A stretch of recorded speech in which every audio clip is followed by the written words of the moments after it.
ഞാനൊരു കുട്ടനാട്ടുകാരനാണ്. എൻ്റെ കുഞ്ഞുനാളി ചമ്പക്കുളംകാരനാണ്. എൻ്റെ അമ്മ വീട് തകഴി എന്ന സ്ഥലത്തിനടുത്തുള്ള സ്ഥലത്താണ്. പണ്ട് ഈ വളവരയും വെള്ളമൊക്കെ ഉണ്ട്, ഇതിപ്പോൾ കാണാൻ പോലും ഇല്ല. ഈ വളവരയും വെള്ളത്തിൻ്റെ ഒരു പുതിയ ഫോമാണ് ഈ ഹൗസ് ബോട്ടുകൾ. ചെറിയ ചുരുളൻ വെള്ളം, നിങ്ങൾ വള്ളം കളിക്ക് കണ്ടു കാണും. ചെറിയ ചുരുളൻ വെള്ളം പോലെയുള്ള വള്ളത്തിൽ ഇങ്ങനെ കവറിങ് വെച്ച് വളവരയും വെള്ളം എന്നാണ് പണ്ട് കുട്ടനാട്ടുകാരെ വിളിക്കുന്നത്. അപ്പോൾ ചമ്പക്കുളത്ത് നിന്ന് അമ്മ വീട്ടിലേക്ക്, കരുവാറ്റയ്ക്ക് അടുത്തുള്ള അമ്മ വീട്ടിലേക്ക് പോകുകയെന്ന് വെച്ചാൽ ഒരു 3.5 മണിക്കൂർ തുഴഞ്ഞു ചെല്ലണം. അപ്പം ചില ദിവസങ്ങളിൽ അച്ചാച്ചനും അമ്മച്ചിയും ഞങ്ങളുടെ വീട്ടിലെ മക്കളെല്ലാം കൂടെ ഒരു വലിയ വളവരയും വെള്ളത്തിൽ കയറും. പ്രിയപ്പെട്ട സഹോദരങ്ങളെ, ആ രാത്രി യാത്ര മനോഹരമാണ്. ആകാശത്ത് മുഴുവൻ നക്ഷത്രങ്ങൾ പളുങ്ക് പോലെ മിന്നുന്ന രാത്രികളിൽ പമ്പയാറിൻ്റെ നെറുകയിലൂടെ ഞങ്ങളിങ്ങനെ എല്ലാവരും കൂടെ തുഴഞ്ഞു പോകുമ്പം അന്നത്തെ വെള്ളമൊക്കെ ഒത്തിരി നല്ലതാണ്. നല്ല വെള്ളം ഇങ്ങനെ ഇളകുമ്പം നല്ല കുറുവയും വാളയും ഒക്കെ ഈ വളവരം വെള്ളത്തിലേക്ക് ചാടി വീഴും. ജീവനുള്ള മീൻ ഇങ്ങനെ ചാടി വീഴുന്നത് ഒരു മനോഹരമായ കാഴ്ചയാണ്. അപ്പം ഇതിങ്ങനെ കണ്ട് ഈ മീനോടൊപ്പം കുട്ടിക്കരണം അറിയുമ്പം ആ മീനെ പിടിച്ച് കൂടയിൽ ഇടുന്ന സമയം തന്നെ അച്ചാച്ചൻ പറഞ്ഞു തരുന്നത്, അമ്മച്ചി പറഞ്ഞു തരുന്നത് അതുക്ക് മുമ്പുള്ള കാലമാണ്. ഇതൊക്കെ എന്തിരിക്കുന്നു എൻ്റെ പൊന്നു കുഞ്ഞെ, ഇതുപോലെ ഒരു രാത്രിയിൽ അച്ചാച്ചനും അമ്മയും അല്ലാടപ്പോൾ നീ അന്ന് ജനിച്ചിട്ടില്ല. അന്ന് നമ്മുടെ വള്ളം മുങ്ങി, അന്ന് അടിയൊഴുക്കുണ്ടായിരുന്നു, മണിമലയാറിലെ അടിയൊഴുക്കുണ്ടായിരുന്നു. നമ്മുടെ കർത്താവ് നമ്മുടെ അച്ചാച്ചനെ കാത്തു. ഇങ്ങനെ പഴമക്ക സുവിശേഷത്തിൻ്റെ തീ ഹൃദയത്തിൻ്റെ പൊട്ടക്കിണറ്റിൽ അപ്പനും അമ്മയും ഒളിച്ചു വെച്ചിരുന്നു. 2 കരങ്ങൾ ഉയർത്തി ഹാലേലൂയ, കരങ്ങൾ വീശി ഹാലേലൂയ. ഏത് തിരക്കിൻ്റെ ഇടയ്ക്കും ആഘോഷങ്ങൾക്കിടയിലും ഈ അഗ്നി കൊണ്ടുപോയി പൊട്ടക്കിണറ്റിൽ ഇടാൻ ആഘോഷങ്ങൾക്കിടയിൽ അവർ സമയം കണ്ടെത്തിയിരുന്നു. കല്യാണത്തലേന്ന് വലിയൊരു ആഘോഷമാണ്. നമ്മുടെ പുതിയ തലമുറകൾക്ക് ആർക്കത് അറിയത്ത് പോലുമില്ല. 2-3 ദിവസം മുമ്പ് കല്യാണാഘോഷങ്ങൾക്ക് വരുന്നത് മീൻ വേവിച്ച് വെക്കുക എന്ന് പറഞ്ഞൊരു ആഘോഷമാണ്. ഇന്ന് വേവിച്ച മീൻ ആര് കഴിക്കുന്നു? മീൻ വേവാതെ കഴിക്കുന്നല്ല, ഇപ്പം കറി വെച്ച് ഇപ്പം തന്നെ തീരുകയല്ലേ, പൊടി പോലും ഇല്ല ബാക്കി കണ്ടു. ഇത് അയവറൊക്കെ ഉമിനീരിറക്കി അമ്മയും ചെഴുത്തിമാരും എല്ലാം 2 ദിവസം മുമ്പ് ഇതിങ്ങനെ വേവിച്ചിട്ട് ഒരു നുറുക്ക് പോലും എടുക്കാതെ പഞ്ഞി പോലെയുള്ള ഈ മീൻ 2 ദിവസം ആ പുളിയും അരപ്പും ഒക്കെ പിടിച്ചിരിക്കും. എന്നിട്ട് അവിടെ തന്നെ തങ്ങുകയാണ്. എന്നിട്ട് ഈ മീൻ വേവിച്ച് വെച്ചിട്ട് പോയി കിടന്നുറങ്ങുകയല്ല. അവർ ചരിത്രകഥകൾ പറയുക, പിൻതലമുറക്കാരോട് ദൈവിക പ്രവൃത്തികൾ പറയുക ചെയ്യാറുള്ളത്. 2 കരങ്ങളും ഉയർത്തി ഹാലേലൂയ. ഞാൻ ഈ കേരളത്തിൽ പലയിടത്തും പറഞ്ഞതുപോലെ ഒരിക്കൽ ഒരു കള്ളക്കേസ് ഞങ്ങളുടെ കുടുംബം പിടിക്കപ്പെട്ടപ്പം അതിനു മുമ്പ് ദൈവം രക്ഷിച്ച കാര്യമാണ് ഞങ്ങളുടെ വീട്ടിലെ സംസാര വിഷയം. ചേട്ടനെയോ അപ്പനെയോ വിലങ്ങ് വെച്ച് കൊണ്ടുപോകാനിടയുള്ള വലിയ ഉത്കണ്ഠയുടെ മുൾമുനയിൽ നിൽക്കുന്ന സമയത്ത്, ഭാരം കൊണ്ട് ഉലയുന്ന സമയത്ത്, അതിനു മുമ്പേ ഇതുപോലെയുള്ള കെണികളിൽ ദൈവം എങ്ങനെ പ്രവർത്തിച്ചു. അച്ചാച്ചനെ ഇതിനു മുമ്പേ നെല്ലുമായി പോലീസ് പിടിച്ച സമയത്ത് അന്ന് എങ്ങനെ അപ്പനെ ഇറക്കിക്കൊണ്ടുവന്നു, ദൈവം എങ്ങനെ അന്ന് പ്രവർത്തിച്ചു, എങ്ങനെയാണ് പിതാക്കന്മാരുടെ കാലത്ത് ദൈവം സുവിശേഷം വഴി, വചനം വഴി നമ്മളെ രക്ഷിച്ചു തന്ന കഥകൾ പഴമക്കഥകളായിട്ടല്ല, ജീവിതത്തിൻ്റെ തീപ്പൊന്തങ്ങളായി ചങ്കത്ത് കൊണ്ടിട്ടു. 2 കരങ്ങളും ഉയർത്തി ഹാലേലൂയ. നിങ്ങളുടെ മുമ്പിൽ ഞാൻ സത്യസന്ധമായിട്ട് പറയട്ടെ, എനിക്ക് അങ്ങനെ കിട്ടിയതല്ലാതെ ഒന്നും എൻ്റെ ഹൃദയത്തിൻ്റെ പൊട്ടക്കിണറ്റിൽ ഇന്ന് പറയില്ല. സങ്കീർത്തനം 44:1 പറഞ്ഞതുപോലെ ഞങ്ങളുടെ പിതാക്കന്മാരുടെ കാലത്ത് ദൈവം അവർക്ക് വേണ്ടി ചെയ്ത കാര്യങ്ങൾ അവർ അടച്ചുറച്ച് വെക്കാതെ, പിള്ളേരോട് പറഞ്ഞിട്ട് എന്നാ കാര്യം, അതൊന്നും ഞങ്ങൾ പിള്ളേരോടൊന്നും പറയാൻ പോയി. നമ്മുടെ പിള്ളേരൊക്കെ വേറൊരു ടൈപ്പാന്നേ, അവർക്ക് കുറച്ച് ആട്ടവും പാട്ടവും ചിക്കനും, നമ്മൾ പിന്നെ അതൊന്നും പറയാൻ പോകുന്നില്ല. ഇങ്ങനെയൊക്കെ മടുത്തു പോകാതെ പിതാക്കന്മാരത് പറഞ്ഞിരുന്നു, ഞങ്ങളത് കേട്ടിരുന്നു. 2 കരങ്ങളും ഉയർത്തി ഹാലേലൂയ, കരങ്ങൾ വീശി ഹാലേലൂയ. എൻ്റെ പ്രിയപ്പെട്ട സഹോദരങ്ങളെ, ഈ എക്സ്ട്രാ മൈൽ ദൂരം പോകാതെ 2ാം ലോകത്തേക്ക് ഇനിയുള്ള കാലത്ത് നമ്മൾ കടക്കുകയില്ല. അതുകൊണ്ടാണ് മത്തായിയുടെ സുവിശേഷം 5-ാം അധ്യായം 41-ാം വാക്യം, 1 മൈൽ പോയാൽ മതി, പക്ഷെ നീ 2 മൈൽ ദൂരം പോകണം. സുവിശേഷത്തിന് വേണ്ടി പൊട്ടക്കിണറ്റിലേക്ക് ഇറങ്ങുന്ന ഒരു എക്സ്ട്രാ മൈൽ ദൂരം പോകാതെ 2ാം ലോകത്തേക്ക് നാം കടക്കുകയില്ല. 2 കരങ്ങളും ഉയർത്തി ഹാലേലൂയ. പ്രഭാഷകന്റെ പുസ്തകം 45-ാം അധ്യായം 23-ാമതൊരു വാക്യമുണ്ട്. ഈ കഴിഞ്ഞ കോവിഡ് കാലം തൊട്ട് എന്നെ ഇതുപോലെ സ്പർശിച്ചൊരു വചനമില്ല. പ്രഭാഷകന്റെ പുസ്തകം 45:23. എലയാസറിൻ്റെ പുത്രനായ ഫിനഹസിനാണ് മഹത്വത്തിൽ 3-ാം സ്ഥാനം. നിങ്ങളത് പറയുമോ? എലയാസറിൻ്റെ പുത്രനായ ഫിനഹസിനാണ് മഹത്വത്തിൽ 3-ാം സ്ഥാനം. എലയാസറിന്റെ പുത്രനായ ഫിനഹസിനാണ് മഹത്വത്തിൽ 3-ാം സ്ഥാനം. അവൻ ദൈവഭക്തിയിൽ തീക്ഷ്ണതയുള്ളവനായിരുന്നു. ജനം വഴിതെറ്റിയപ്പോഴും അവൻ ഉറച്ചു നിന്നു. ഇതൊക്കെയാണ് എലയാസറിന്റെ മകൻ ഫിനഹസിനെ കുറിച്ച് ആദ്യം പറയുന്ന കാര്യം. അവൻ ദൈവഭക്തിയിൽ തീഷ്ണതയുള്ളവനായിരുന്നു. ജനം മുഴുവൻ വഴിതെറ്റിയപ്പോഴും അവൻ ഉറച്ചു നിന്ന്. പറഞ്ഞ് ജനം മുഴുവൻ വഴിതെറ്റിയപ്പോഴും അവൻ അവൻ്റെ കാര്യം അവൻ ഒരു വിധത്തിൽ അവൻ്റെ സ്പിരിച്വാലിറ്റിയുടെ കാര്യത്തിൽ സ്വാർത്ഥനായിരുന്നു. അവനും പിള്ളേരും പള്ളിയിൽ പോയി. എൻ്റെ അച്ഛോ കോവിഡായിരുന്നു, എല്ലാ പള്ളി അടഞ്ഞു കിടന്നു. എൻ്റെ അച്ഛോ അത് ഞാനും എൻ്റെ മക്കളും, എൻ്റെ 3 മക്കളും ഞാനും ഭാര്യ. എൻ്റെ അച്ഛോ ആശ്രമത്തിലൊരു അച്ഛൻ ഞങ്ങൾക്ക് വേണ്ടി കുർബാന ചൊല്ലി അച്ഛോ. ഞങ്ങളെല്ലാ ദിവസവും പള്ളിയിൽ പോയി വെച്ചു. ഇങ്ങനെ വീമ്പിളക്കല്ല, അങ്ങനെ പറയുന്ന മേനി പറയുന്ന ഒത്തിരി പേര് കോവിഡ് കാലത്തുണ്ടായി. ജനം മുഴുവൻ എൻ്റെ അച്ഛോ പള്ളിയും പട്ടക്കാരനും എല്ലാം അടഞ്ഞു കിടന്നപ്പോൾ എൻ്റെ അച്ഛോ ഞങ്ങളുടെ വീട്ടിലുണ്ടല്ലോ അച്ഛോ, ഞാനും എൻ്റെ ഭാര്യ അതെൻ്റെ പിള്ളേരും കൂടി കേട്ടോ. എൻ്റെ അച്ഛോ ഞങ്ങൾ ഈ കോവിഡിൻ്റെ ഒരു 1.5 വർഷം ഞങ്ങളുടെ വീട്ടിൽ 3 മണിക്കൂർ അത് അതൊരു വലിയ സന്തോഷമായിരുന്നു അച്ഛോ. വേറൊന്നും ചെയ്യാനും ഇല്ലായിരുന്നു. അത് എൻ്റെ പിള്ളേരെ ഞാൻ സമ്മതിക്കും കേട്ടോ അച്ഛാ. ഞങ്ങളും പിള്ളേരും 3 മണിക്കൂർ പാടിയും ആടിയും ആരാധിച്ചു. നല്ല കാര്യം. ജനം മുഴുവൻ വഴിതെറ്റിയപ്പോഴും അവൻ ഉറച്ചു നിന്നു. വലതുകരം ഉയർത്തി പറയുമോ ഹല്ലേലൂയ, ഹല്ലേലൂയ. കരമൊന്ന് ഉയർത്തി ഉറക്കെ പറഞ്ഞേ ഹല്ലേലൂയ, ഹല്ലേലൂയ. പക്ഷേ ഫിനഹസിന്റെ മഹത്വത്തിൽ 3-ാം സ്ഥാനം കിട്ടിയത് ഇതുകൊണ്ടൊന്നുമല്ല. ഫിനഹസിന്റെ മഹത്വത്തിൽ 3-ാം സ്ഥാനം കിട്ടിയതിന്റെ കാരണം 3-ാമത് കിടപ്പുണ്ട്. അവന്റെ ഹൃദയത്തിന്റെ കർമ്മോന്മുഖമായ നന്മ കൊണ്ട്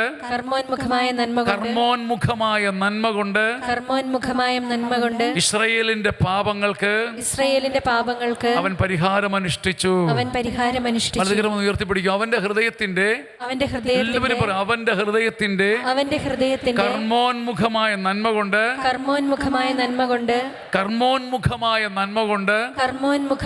ഇസ്രായേലിന്റെ പാപങ്ങൾക്ക് അവൻ പരിഹാരം ചെയ്തു. ഇത് അവനിത് എന്നാത്തിന്റെ കേടാ?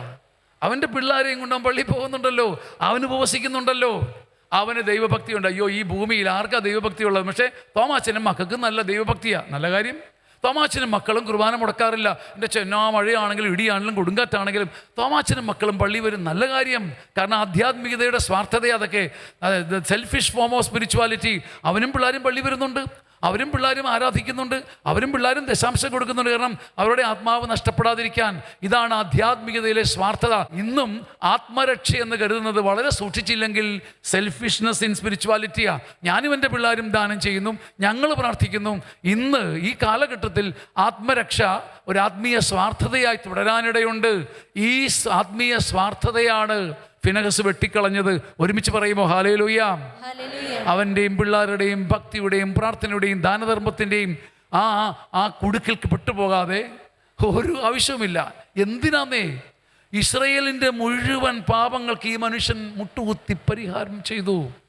ഈ കർമ്മോന്മുഖമായ പ്രവൃത്തിയാണ് ഫിനഹസിനെ 3-ാം സ്ഥാനക്കാരനാക്കി മാറ്റിയത്. വിശുദ്ധരെ, നിങ്ങളുടെ ഹൃദയത്തിൻ്റെ പാർശ്വത്തിൽ ഒരു ചിറക് മുളയ്ക്കേണ്ടതാണ്. നമുക്ക് മഹത്വത്തിൽ ഗ്ലോറിയുടെ ഒരു തലവും കാണാൻ പറ്റാത്തതിൻ്റെ കാര്യം, നമ്മളൊരിക്കലും ഇസ്രായേലിൻ്റെ പാപങ്ങൾക്ക് വേണ്ടി നമ്മളൊരിക്കലും നമ്മുടെ ഹൃദയങ്ങൾ തുറന്നിട്ട് ഒരു എക്സ്ട്രാ മൈൽ ദൂരം നാം പോയിട്ടില്ല പ്രിയപ്പെട്ടവരെ. വളരെ മനോഹരമായൊരു വചനമാണിത്. ജനം മുഴുവൻ്റെയും തൻ്റെ ഹൃദയത്തിൻ്റെ കർമ്മോന്മുഖമായ നന്മ. നമ്മുടെ ഹൃദയത്തിന് 2 തരം ഭാവങ്ങളുണ്ട്. Active goodness and passive goodness. എന്താ പറയുക, ആക്റ്റീവായിട്ടുള്ള കർമ്മോന്മുഖമായ നന്മ. എന്താ ഈ ഹൃദയത്തിൻ്റെ മടുത്ത് കിടക്കുന്ന നന്മ? നമുക്കെല്ലാവർക്കും ആ നന്മയുണ്ടാകാം. പാപ്പച്ച അയൽക്കാരോട് അങ്ങ് പൊറുക്ക്, ക്ഷമിക്ക്. പാപ്പച്ചൻ പറഞ്ഞു, എൻ്റെ അച്ഛാ നമുക്കെന്നാ ദേഷ്യം? എൻ്റെ അച്ഛൻ നമ്മളൊന്നിനും പോകുന്നില്ലല്ലോ. എൻ്റെ അച്ഛൻ നമ്മൾ എന്ത് കാര്യത്തിനും പോകുന്നില്ല, നമ്മൾ തല്ലാനും കൊല്ലാനും പോകുന്നില്ല. പാപ്പച്ചൻ്റെ ഈ മനസ്സിൻ്റെ പേരാണ് ഡോർമൻ്റ് നന്മ, കർമ്മോന്മുഖമല്ലാത്ത നന്മ. തല്ലാനും പോകുന്നില്ല, കൊല്ലാനും പോകുന്നില്ല. എൻ്റെ അച്ഛൻ അവരുണ്ടായിക്കോട്ടെന്നേ. എൻ്റെ അച്ഛൻ അവരെ പോയി പിന്നെ കയ്യെ പിടിക്കാനും കാലെ പിടിക്കാനും ഒന്നും എന്നോട് പറയല്ലേ. ഇതാണ് ഈ ഡോർമൻ്റ് നന്മ. ഈ ഭൂമിയിൽ സഭയുടെ ഏറ്റവും വലിയ ഭീഷണി, മനുഷ്യർക്കെല്ലാം ഡോർമൻ്റ് നന്മയുണ്ട്. ആരും നശിക്കാൻ നമ്മൾ ആഗ്രഹിക്കുന്നില്ലെന്നേ. നമ്മളെല്ലാവർക്കും അവരൊക്കെ രക്ഷപ്പെട്ടോട്ടെന്നേ. പക്ഷെ എന്നോട് ഇത് കൂടുതൽ പറയല്ലേ, അതെന്നെ കൊണ്ട് പറ്റത്തില്ല കേട്ടോ അച്ചോ. കർമ്മോന്മുഖമായ നന്മ, സർവാതിശയായ നന്മ, എല്ലാത്തിനെയും അതിജീവിക്കുന്ന ഒരു നന്മ സഭയിൽ കെട്ടുപോയത് കൊണ്ട് പൊട്ടക്കിണറ്റുകളിൽ അഗ്നിയില്ല. 2 കരങ്ങളും ഉയർത്തി ഹല്ലേലൂയ. കരങ്ങൾ വീശി കർത്താവിനെ സ്തുതിക്കാം. Hallelujah, hallelujah, hallelujah, hallelujah. ഈശോയെ നന്ദി, ആരാധന. പരിശുദ്ധൻ, പരിശുദ്ധൻ, പരിശുദ്ധൻ, പരിശുദ്ധൻ, പരിശുദ്ധൻ, പരിശുദ്ധൻ, പരിശുദ്ധൻ, പരിശുദ്ധൻ, പരിശുദ്ധൻ. പ്രിയപ്പെട്ടവരെ, സുവിശേഷം ആരംഭിക്കുന്നത് മറിയത്തിൻ്റെ കർമ്മോന്മുഖമായ നന്മയിൽ നിന്നാ അല്ലേ പ്രിയപ്പെട്ടവരെ? മറിയത്തിൻ്റെ ആക്റ്റീവ് ഗുഡ്നസ്സിൽ നിന്നാണ് സുവിശേഷം, ലൂക്കായുടെ സുവിശേഷം ആരംഭിക്കുന്നത്.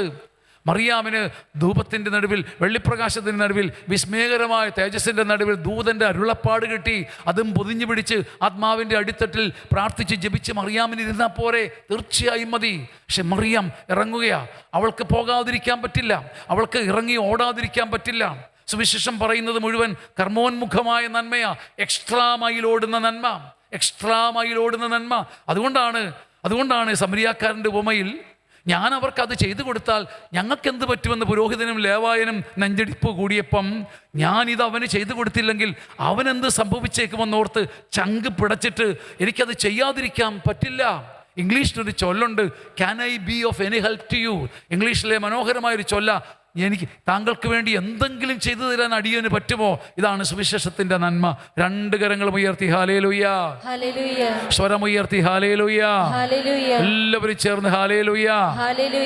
ഇവിടെ പൊട്ടക്കിണറ്റിൽ തീ കത്തുവോളമുള്ള ഒരു മടുപ്പില്ലായ്മ, പൊട്ടക്കിണറ്റിൽ തീ കത്തുവോളമുള്ള ഒരു മടുപ്പില്ലായ്മ. ഞാനൊരു ഒരു ഇടവക ദേവാലയത്തിൽ 12 ചില്ലുവാനം വർഷം ഉണ്ടായിരുന്നു. ആ ദേവാലയം കെട്ടുന്ന സമയത്ത് അവിടെ നിന്നാണ് ആ പറഞ്ഞാൽ ആരും വിശ്വസിക്കാത്ത ആ ശുശ്രൂഷ ചെയ്യാൻ വേണ്ടി ഇവിടെ വന്നതെന്ന്. ഇന്നിപ്പോൾ ധ്യാനകേന്ദ്രത്തിലാണ്. എൻ്റെ പ്രിയപ്പെട്ട സഹോദരങ്ങളെ, എത്രയോ രാത്രിയും പകലും മടുപ്പോടെ ഇരിക്കേണ്ടി വന്നിട്ടുണ്ടെന്നറിയാവോ? പക്ഷെ തോറ്റുകൊടുത്തില്ല. ഗലാത്യ 6:9 മടുക്കാതിരുന്നാൽ യഥാകാലം ഫലം കൊയ്യാം. മടുക്കാതിരുന്നാൽ യഥാകാലം ഒരു ഫലം നമ്മൾ കൊയ്യും. പ്രിയപ്പെട്ടവരെ, ഞാനിപ്പോൾ കണ്ണുനീരോടെ ഓർക്കുകയാണ്. എൻ്റെ പ്രിയപ്പെട്ടവരെ, എന്നെ അറിയാത്ത 10,000-ങ്ങളെയും കണ്ടിട്ടുണ്ട്. എന്നെ അറിയാത്തതിലൊരു സങ്കടവുമില്ല. പക്ഷെ എവിടെ ചെന്നാലും ചങ്കിൽ കർത്താവിൻ്റെ സുവിശേഷം കത്തിച്ചു വെച്ച ഒരു പാട്ടിൻ്റെ അറ്റം എപ്പോഴേലും കേൾക്കും. എൻ്റെ ശുശ്രൂഷകളുടെയല്ല. ഇന്നും ഈ ശുശ്രൂഷ തുടങ്ങും മുമ്പ് ലിജോയും സഹോദരങ്ങളും പാടി, അബ്രഹാമിന് ദൈവം വാഗ്ദാനം നൽകുമ്പോൾ കൺമുമ്പിൽ ശൂന്യതയായിരുന്നു, പക്ഷെ എങ്കിലും അവൻ മടുത്തില്ല. ഈ പാട്ട് 18 വർഷം മുമ്പുണ്ടായതാണ്. എൻ്റെ പ്രിയപ്പെട്ട സഹോദരങ്ങളെ, യഥാകാലം പ്രതിഫലം കിട്ടും. രണ്ട് കരങ്ങളും ഉയർത്തി ഹല്ലേലൂയ. മടുക്കാൻ ഒരുപാട് കാര്യങ്ങളുണ്ട്, പക്ഷേ മടുക്കാൻ ഒരുപാട് കാര്യങ്ങളുണ്ട്. പൊട്ടക്കിണറ്റിൽ തീ കത്തുവോളം. എഫെസോസ് ലേഖനം 5-ാം അധ്യായത്തിലാന്ന് തോന്നുന്നു, ഇങ്ങനെ മനോഹരമായൊരു വചനം കിടപ്പുണ്ട്. അവൻ തൻ്റെ വധുവായ സഭയെ വെള്ളം കൊണ്ട് കഴുകി വചനത്താൽ പരിപോഷിതമാക്കി. നിങ്ങൾ ഈ വചനം കേട്ടുവരുന്ന കരമുയർത്താവോ? എഫെസോസ് ലേഖനത്തിലാണെന്ന് എൻ്റെ ഓർമ്മ. എഫെസോസ് ലേഖനം 5-ാം അധ്യായം. നിങ്ങൾ ഈ വചനം കേട്ടുവരുന്ന കരമുയർത്താവോ? അവിടുന്ന് എൻ്റെ വധുവായ സഭയെ വിശുദ്ധീകരിക്കുന്നതിന് ജലം കൊണ്ട് കഴുകി വചനത്താൽ വെണ്മയുള്ളതാക്കി. വചനം കേട്ടവരെന്ന് കരമുയർത്തി ഹല്ലേലൂയ പറയാമോ?